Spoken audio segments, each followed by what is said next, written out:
Structuralism and Post-Structuralism.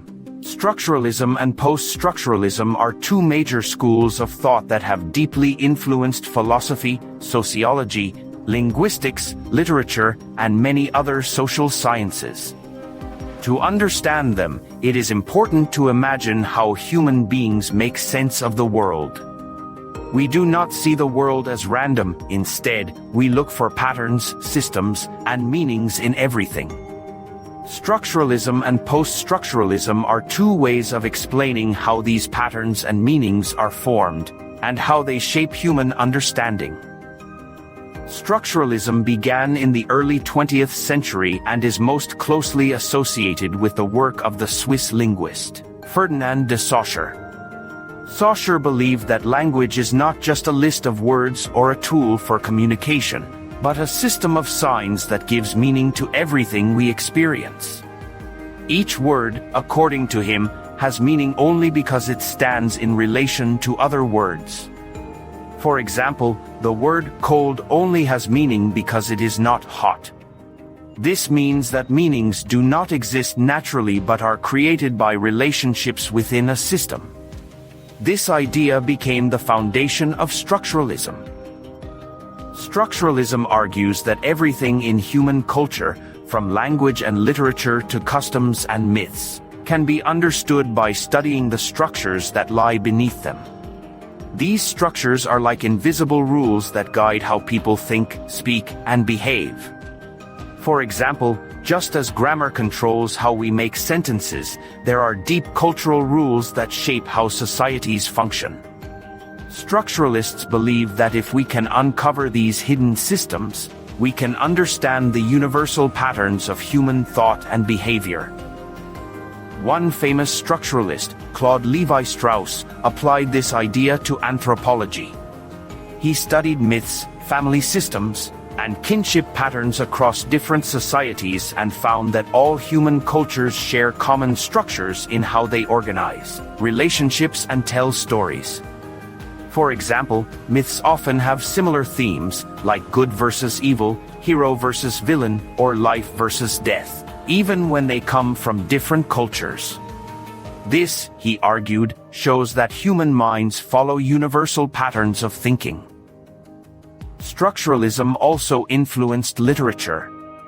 Thinkers like Roland Barthes suggested that instead of focusing on what the author meant, readers should analyze how language and cultural codes create meaning in a text. For structuralists, meaning is not found in individuals but in systems of language, symbols, and social relations. However, as time went on, many thinkers began to question the limitations of structuralism. They argued that structuralism treated systems as too stable and universal, ignoring change, history, and power. These critics formed a new movement called post-structuralism, which emerged in the mid-20th century. Post-structuralism challenged the very idea that meanings are fixed or that universal structures control human life. Post-structuralists argued that meaning is never stable or final. Language, culture, and identity are always changing, and interpretation depends on context. A word, a story, or a symbol can mean different things in different situations. For example, the same word might have positive meaning in one culture and negative meaning in another. Therefore, instead of looking for one hidden structure behind everything, post-structuralists focus on how meanings are produced, contested, and transformed over time. One of the key figures in post-structuralism is the French philosopher Jacques Derrida. He introduced the idea of deconstruction, which means breaking down and analyzing texts to show that meanings are never fixed or pure. Derrida argued that every text contains contradictions and multiple interpretations. For example, when you read a story, you might think it has a clear message, but if you look closely, you will find hidden tensions and meanings that go against the main message. Derrida's work taught us that language always carries traces of other meanings, and that complete understanding is impossible because meaning is always shifting. Another important post-structuralist, Michel Foucault, studied how power and knowledge are connected. He showed that what societies call truth is not neutral or objective, but shaped by power structures. For instance, what is considered normal or mad, criminal or innocent, is defined by institutions like prisons, hospitals, and schools. Foucault believed that power does not only come from governments or laws but is present in everyday life, through language, social norms, and knowledge. He taught that by analyzing discourse, the way people talk about and define things, we can uncover how societies control and shape individuals. Post-structuralism also changed how people think about identity. Structuralists believe that individuals are shaped by structures such as language or culture, but post-structuralists believe that identity is fluid, not fixed. Who we are depends on our experiences, relationships, and the meanings we attach to them. Identity can change over time, and it is influenced by race, gender, class, and history. Thinkers like Judith Butler, inspired by post-structuralism, argued that even gender is not a natural or fixed category but something we perform and construct through language and behavior. While structuralism sought order, post-structuralism embraced uncertainty. Structuralism believed that through study, we could discover the hidden systems that make meaning possible. Post-structuralism, on the other hand, said that those systems are unstable and constantly shifting. Structuralism focused on universality, while post-structuralism focused on difference. Structuralism tried to simplify the world into patterns. Post-structuralism tried to show how complex and unpredictable meaning really is. Both schools of thought have deeply influenced modern thinking.